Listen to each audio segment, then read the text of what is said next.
Hey friends, Pastor Bill Walden here with Build Up the Church. This is a devotional word for October 21st, 2024, and this is out of the book of 1 Timothy chapter 3. We remember that Paul had Timothy stay in Ephesus to take care of the affairs of the church, to set things in order within the church, and one of those things was the appointing of church leaders, pastors and deacons in the church. It's very interesting to me that the primary qualifications for a pastor or for a deacon are spiritual and moral qualifications.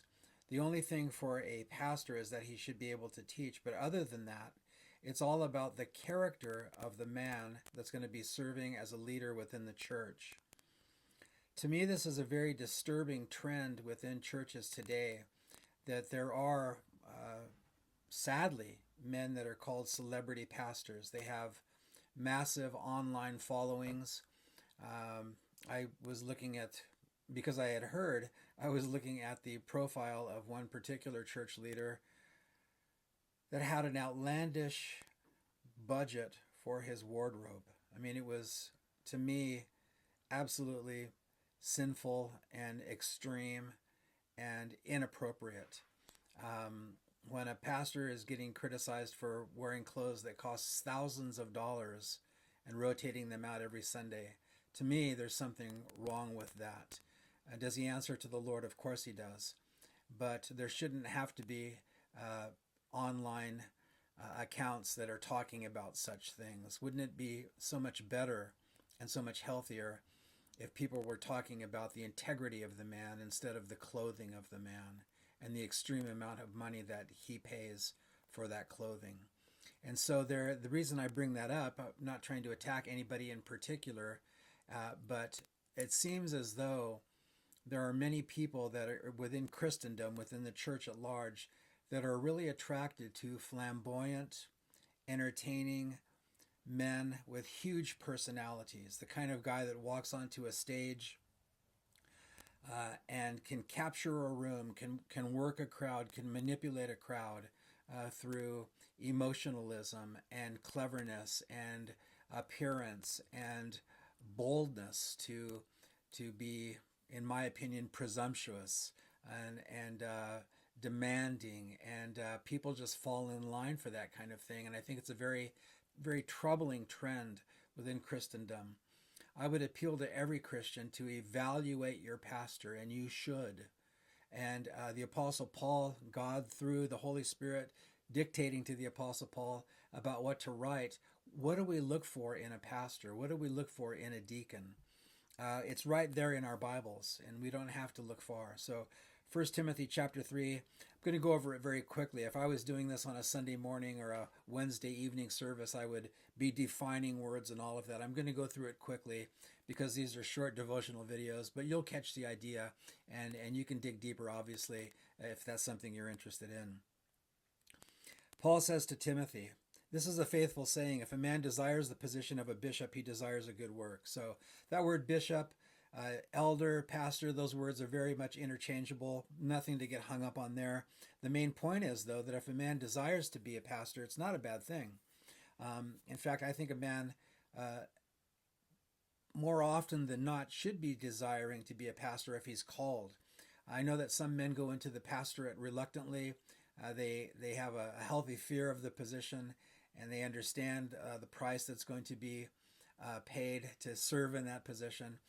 But it's not a wrong thing for a man to desire a position of leadership within the church if God has called him.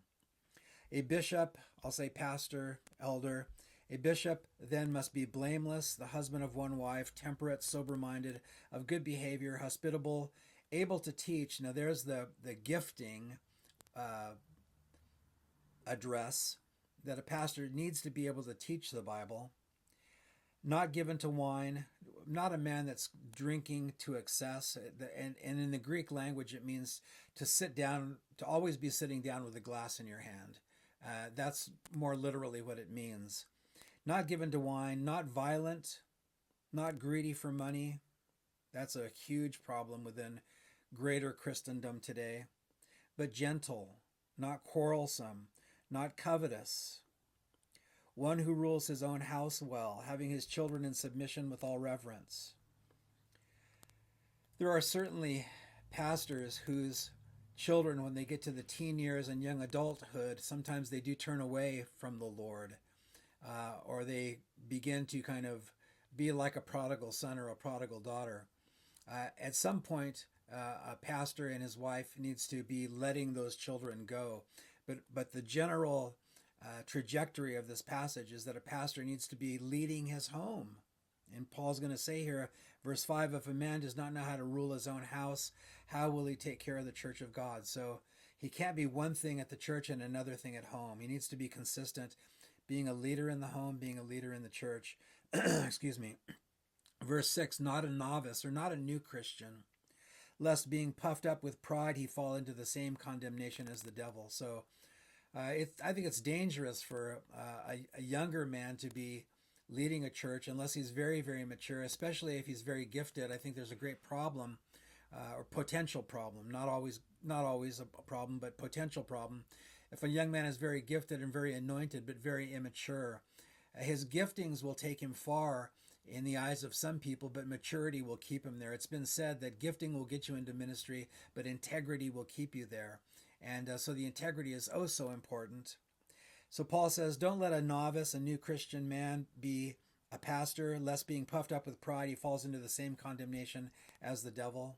The devil's all about being proud and arrogant and look at me. And a young man, before he's been kind of broken before the Lord, if he has any flush of success, he can think that it's all about him.